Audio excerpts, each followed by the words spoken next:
Hey everyone, this is going to be a real quick video just kind of going over what a manometer is and why we would use it and what it's used for on the engines.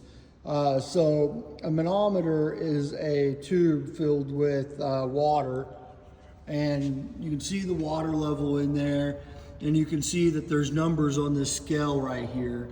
So the first step in using a manometer is to look at the largest number, and we see that it's 18.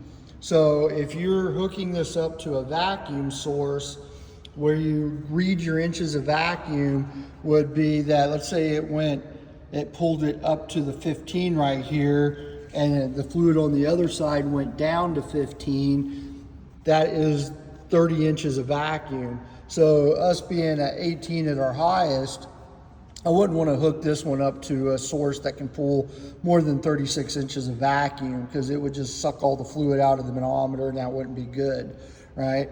So the way you read it is you just add the two sides together, what the vacuum pulls it up to plus what it went down to on the other side. You'll also notice that right here, the water level isn't right at the 0, and right here's a red button.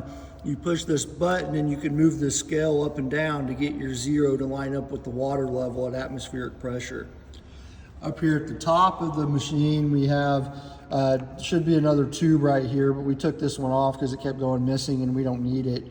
But you'll usually have 2 of these, and only one of them needs to be hooked up to your source. So if we look at the engine that we have these hooked up to, we have 2 hoses. One of them is right here between the turbocharger and the air filter. The other one is right here off of the oil fill cap. And so what we have people do is we'll hook the one coming from the air cleaner up, rev up the engine, and basically what's happening is when the turbocharger's spinning, it's trying to pull air through this air filter. The dirtier this air filter gets, the higher the vacuum reading you're going to get in this piping right here.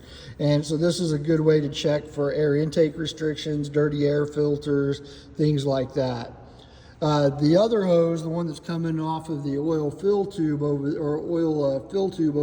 cap, I'm sorry, over there, that coming from that cap, we removed the cap and put in a connector that allowed us to hook our tube up to this.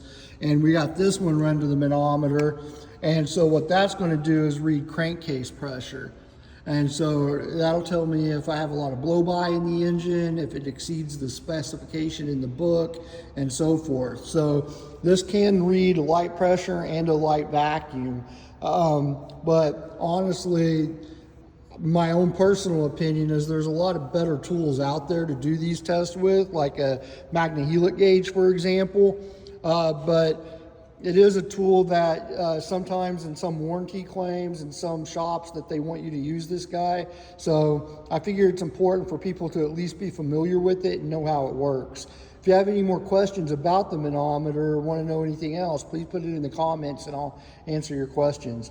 Thanks for watching.